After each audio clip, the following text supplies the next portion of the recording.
అధ్యక్ష, ఉత్తరాంధ్ర టైగర్, ఉత్తరాంధ్ర ప్రజలందరూ కూడా ఎంతో ప్రేమగా పిలుచుకునే తాతాజీ అని పిలుచుకునే చింతకాయల అయ్యన్న పాత్రుడు గారిని రెండవసారి శాసనసభ్యురాలుగా వచ్చి అధ్యక్ష అని పిలుచుకునే ఒక మంచి అవకాశం కలుగజేసినందుకు గౌరవ ముఖ్యమంత్రి నారా చంద్రబాబు నాయుడు గారికి, ఉప ముఖ్యమంత్రి పవన్ కళ్యాణ్ గారికి, అదేవిధంగా నారా లోకేష్ గారికి, బీజేపీ నాయకులకి అందరికీ కూడా పేరు పేరున ధన్యవాదాలు.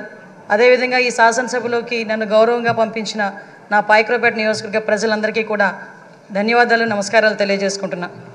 7 సార్లు ఎమ్మెల్యే, 5 సార్లు మంత్రి, 1 సారి ఎంపీ, ఇన్నిసార్లు రాజకీయ జీవితం గడిపినా కూడా ఎక్కడా కూడా భూతద్దం పెట్టి ఎతికినా కూడా ఒక మచ్చ కూడా కనిపించక, కేసు పెట్టాలని ప్రయత్నం చేసినా కూడా ఏమీ కనబడక, నిర్భయ యాక్ట్లు పెట్టుకునే స్థాయికి దిగజారిన ఆ గవర్నమెంట్లో కూడా ఎదురుడి నిలబడిన ధీరుడు మా అయ్యన్న పాత్రుడు గారు, మా తాతాజీ గారు. అటువంటి వ్యక్తిని ఈరోజు స్పీకర్ స్థానంలో కూర్చొని ఈరోజు ఎంతోమంది ఎమ్మెల్యేలకి మార్గదర్శకంగా కూర్చోబెట్టినందుకు నిజంగా అందరికీ కూడా, ఇక్కడ ఉన్న వాళ్ళందరికీ కూడా పేరు పేరున నేను ధన్యవాదాలు, నమస్కారాలు తెలియజేసుకోవాలి. ఎందుకంటే అయ్యన్న పాత్రుడు గారు నా పక్క నియోజకవర్గం. ఎప్పుడూ కూడా గురువు గారిగా నేను రాజకీయాల్లోకి వచ్చినప్పుడు కొత్తగా ఉన్నప్పటికీ కూడా ప్రతి ఒక్క విషయంలోని కూడా మమ్మల్ని గైడ్ చేసి ఈరోజు ఈ పొజిషన్కి తీసుకురాగలిగారంటే ఆ రోజు అయ్యన్న పాత్రుడు గారు ఇచ్చిన స్ఫూర్తి. అయ్యన్న పాత్రుడు గారు 2004లో నేను నర్సీపట్నంలో ఒక టీచర్గా నేను ఉండేదాన్ని. ఎందుకంటే ఈ ఒక్క ముక్క చెప్పాలి, ఎందుకంటే ఈ ఎన్డీఏ గవర్నమెంట్ కానీ తెలుగుదేశం పార్టీ గవర్నమెంట్ కానీ ఒక సామాన్యులను తీసుకొచ్చి శాసనసభలో కూర్చోబెట్టి శాసనాలు తీర్చిదిద్దే విషయంలో ముందు కూర్చోబెడుతున్నారన్న విషయాన్ని తెలియజెప్పడానికి ఒక విషయం చెప్పాలి. 2004లో నేను టీచర్గా నర్సీపట్నంలో పనిచేస్తున్నా. ఆ టైంలో గౌరవ స్పీకర్ గారు అక్కడ ఎమ్మెల్యే. ఆ రోజు నేను వెళ్ళి మీకు బొకే కూడా ఇచ్చున్నా, మీ జన్మదినానికి వచ్చి మేము శుభాకాంక్షలు తెలియజెప్పడానికి యాజ్ ఎ టీచర్గా. మళ్ళీ ఈరోజు ఇక్కడ కూర్చొని ఒక శాసనసభలో ఒక మంత్రిగా, ఒక స్పీకర్గా మీకు ధన్యవాదాలు తెలియజేసుకునే ఒక మంచి అవకాశం ఇచ్చినందుకు తెలుగుదేశం పార్టీ అధినేతగా చంద్రబాబు నాయుడు గారికి అందరి తరపున నేను ధన్యవాదాలు, నమస్కారాలు తెలియజేసుకోవాలి. ముఖ్యంగా మీరు చాలామంది ఇప్పుడు చెప్పారు, 40 సంవత్సరాల సుదీర్ఘ రాజకీయ చరిత్ర, ఎక్కడా కూడా మచ్చలేదు, ఎన్నో పోర్ట్ఫోలియోలు చేశారు, ఎంపీగా చేశారు. అతి ముఖ్యంగా ఒక సామాన్యుడికి అతి దగ్గరగా ఉండి కార్యకర్తకి భరోసాగా నిలబడి అయ్యన్న పాత్రుడు అంటే ఒక బ్రాండ్గా నిల్చున్న వ్యక్తి మీరు. ఇవన్నీ జరగడమే కాకుండా మొన్న 2019 అంటే ఇంతవరకు మనం ఎంతవరకు పనిచేసామనేది ఒక ఎత్తు అయితే 2019 నుంచి 2024 వరకు ఉన్న పీరియడ్ని మనం ఒక బ్లాక్ పీరియడ్ కింద తీసుకోవాలి రాజకీయ చరిత్రలోనే. ఎందుకనంటే ఒక శాసనసభ నడిపించడం చేత కాదు, ఒక అడ్మినిస్ట్రేషన్ చేయడం చేత కాక ఒక నియంత పరిపాలనలో ఆంధ్రప్రదేశ్ రాష్ట్రం అట్టడుగుపోయిందన్న సంగతి మనందరికీ తెలుసు. చాలా సందర్భాల్లో తమరితో కూర్చునేటప్పుడు కూడా నేను ఇన్ని సంవత్సరాలు రాజకీయంలో ఉన్నాను కానీ ఇలాంటి ముఖ్యమంత్రిని చూడలేదు అని ఒక్కొక్క సందర్భంలో మీరు మీ భాషలో చెప్పిన సందర్భాన్ని కూడా ఇక్కడ గుర్తు చేసుకోవాలి. ఎందుకనంటే ఇన్ని సందర్భాలు ఒక ఎత్తు అయితే ఈ 5 సంవత్సరాలు మీరు ఎదుర్కొన్న సమస్యలు, నేను ఈ ఒక్క విషయంలోని కూడా మీ కుటుంబ సభ్యుల్ని కూడా నేను అప్రిషియేట్ చేయాలి సార్. ఎందుకంటే 40 సంవత్సరాల రాజకీయ చరిత్రలో మీరు ఎక్కడా కూడా ఒక మచ్చ లేకుండా మీ రాజకీయ ప్రస్థానం మీరు వెళ్తున్నారంటే అక్కడ మీ సతీమణిగా ఉన్న పద్మావతమ్మ కానీ, మీ కుమారులుగా ఉన్న విజయ్ రాజేష్ గారు కూడా, మా కుటుంబ సభ్యులందరూ కూడా మీకు సపోర్టివ్గా నిలబడ్డాం. లాస్ట్ 5 ఇయర్స్లో మనం చూసుకుంటే విజయ్, రాజేష్, అమ్మ ఈ ముగ్గురు కూడా ఎంతో బాధపడ్డారు. రాజకీయంలో ఉన్నందుకు మనం బాధపడడం, మనం ఆ ప్రాబ్లం ఫేస్ చేయడం అనేది ఒక ఎత్తు అయితే ఎక్కడా కూడా తొనకకుండా వెనకకుండా మీకు సపోర్ట్ చేయటం. ఆఖరికి ఎంత దారుణం అంటే మనవరాల్ని కూడా ఇంట్రాగేట్ చేశారు పోలీసులు వచ్చి. చిన్న పిల్ల 3 సంవత్సరాల పిల్లని కూడా ఇంట్రాగేట్ చేసి ఆ అమ్మాయిని కూడా భయకంపితులను చేశారు. అటువంటి సిచ్యువేషన్లో కూడా ఎక్కడ కూడా కదలలేదు.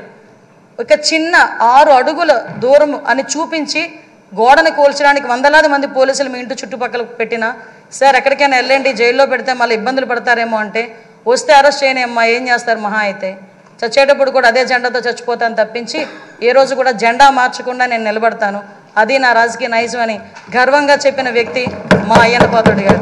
అటువంటి వ్యక్తి ఈరోజు సభా స్పీకర్ స్థానంలో ఉండటం నిజంగా మా అదృష్టంగా నేను భావిస్తున్నా. అదేవిధంగా ఈరోజు ఏదైతే ఇందాక మన నాయకులందరూ కూడా చెప్పున్నారు, లాస్ట్ 5 సంవత్సరాల్లో పరిస్థితి ఎలా ఉందంటే ఇంకొక విషయం ఇక్కడ చెప్పాలి సార్. ఎందుకంటే ఈరోజు ఒక బీసీ నాయకుడిని, ఒక 40 సంవత్సరాల సుదీర్ఘ అనుభవం రాజకీయ అనుభవం ఉన్న ఒక నాయకుడిని సరైన పొజిషన్లో సరైన మనిషిని సరైన పొజిషన్లో కూర్చోబెట్టేటప్పుడు ప్రతిపక్ష హోదాలో ఉన్నవారు, ప్రతిపక్ష హోదా కూడా కాదు, మినిమం మా పార్టీ ఎమ్మెల్యేలు ఇక్కడికి వచ్చి పార్టీ సభ్యుల కింద మిమ్మల్ని కూర్చోబెట్టడం ఒక సంప్రదాయం. సాంప్రదాయాలకు విలువిచ్చే ఒక పార్టీగా, సాంప్రదాయాలు విలువిచ్చే అధికార పక్షంగా నిన్న కూడా ప్రమాణ స్వీకారాలు చేసేటప్పుడు 11 మందిలో ఒక ఎమ్మెల్యే మాత్రమే జగన్మోహన్ రెడ్డి అన్న వ్యక్తి, అతనికి ప్రతిపక్ష హోదా లేదు. అలాంటి వ్యక్తిని కూడా సీరియల్ ప్రకారమో ఆల్ఫాబెట్ ప్రకారమో పిలవకుండా ఒక గౌరవ మాజీ ముఖ్యమంత్రి అన్న ఒక హోదాలో మనం పిలిపించి మినిస్టర్స్ తర్వాత అతను ప్రమాణ స్వీకారం చేసే అవకాశం ఇచ్చాం. అది మన గౌరవం, మన సంప్రదాయం. అది కాకుండా ఈరోజు అటువంటి సంప్రదాయం ఎందుకు వాళ్ళు రిసీవ్ చేసుకోలేకపోతున్నారు?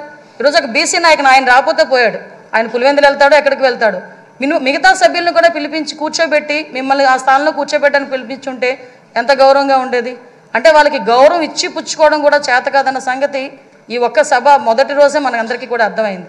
నేను ఒకటే అప్పీల్ చేస్తున్నాను సార్, ఈ సభలో ఇంతకుముందు జరిగిన అవమానాలు కానీ, ఏ ఆడపిల్లకి కూడా ఇంతకుముందు జరిగిన అవమానాలు కానీ, ఏ ఒక్కరికి కూడా, ఆడపిల్లలకే కాదు ఇక్కడ శాసన సభ్యులకి కూడా ఎక్కడ కూడా ఎటువంటి అవమానాలు జరగకుండా చూసుకునే బాధ్యత. ఎందుకంటే నాయకుడిగా 40 సంవత్సరాల సుదీర్ఘ అనుభవం చంద్రబాబు నాయుడు గారి కంట కన్నీరు చూసింది ఈ అసెంబ్లీని. అటువంటి ఈ అసెంబ్లీలో ఆ రోజు కౌరవ సభగా ఉన్న అసెంబ్లీలోకి మళ్ళా గౌరవ సభగా వస్తానని చెప్పి ప్రమాణం చేసి ఇంతమంది సభ్యుల్లో గౌరవంగా మమ్మల్ని కూడా తీసుకొచ్చినందుకు ప్రత్యేకంగా ఆంధ్రప్రదేశ్ రాష్ట్ర ప్రజలందరికీ కూడా ధన్యవాదాలు తెలియజేసుకోవాలి. ఎందుకంటే 175 మంది అంటే ఒకటి మాత్రం చెప్పాలంటే 5 కోట్ల ఆంధ్రప్రదేశ్ ప్రజల్లో 175 మందికే వస్తుంది అధ్యక్ష అని పిలిచే పలుకు. ఒకే ఒకరికి వస్తుంది అధ్యక్ష అని పిలిపించుకునే ఒక వర్డ్. అది మీరవ్వటం నిజంగా మా అదృష్టం, ఉత్తరాంధ్ర ప్రజలు చేసుకున్న అదృష్టంగా నేను భావిస్తున్నా. అటువంటి ఉత్తరాంధ్ర నుంచి వచ్చిన మీరు ఈరోజు ఇందాక పెద్దలు గౌరవనీయులందరూ చెప్పినట్టుగా ఉత్తరాంధ్ర ప్రజలకే కాదు ఆంధ్రప్రదేశ్ రాష్ట్ర ప్రజలకి, అదేవిధంగా భారతదేశంలోని స్పీకర్లందరికీ కూడా ఆదర్శప్రాయంగా ఉంటారని నేను మనస్ఫూర్తిగా నమ్ముతున్నా. మీకు ఆ బ్యాలెన్సింగ్ ఉంది సార్. చాలామంది ఏమనుకుంటారంటే మనం స్పీడ్ అవుతామేమో అనుకుంటారు, కానీ మీకు ఆ బ్యాలెన్సింగ్ ఉందన్న సంగతి నాకు తెలుసు. ఎందుకంటే మిమ్మల్ని అతి దగ్గరగా, మీ కుటుంబ సభ్యురాలుగా నన్ను ఎప్పుడు కూడా ఒక కూతురుగా చూసుకుంటారు. అమ్మ కూడా ఎప్పుడు కూడా మమ్మల్ని అందరినీ కూడా ఆదరిస్తారు. మీకు ఇంకొక విషయం చెప్పి ముగిస్తాను సార్. నేను లాస్ట్ టైం గవర్నమెంట్లో ఏదైతే ఆడపిల్లల మీద ట్రోలింగ్ కానీ, సోషల్ మీడియాలో ట్రోలింగ్స్ కానీ, అదేవిధంగా వ్యక్తిగతంగా మాట్లాడటం కానీ, మీరే కాదండి అక్కడున్న చాలామంది అండి సోషల్ మీడియాలో బాధలు పడ్డాం. బయటకు వస్తే నోటుకొచ్చినట్టు తిట్టారు. మీతో పాటు మాకు కూడా 23 కేసులు ఇంచుమించుగా కేసులు పరంపర నడుస్తుంది.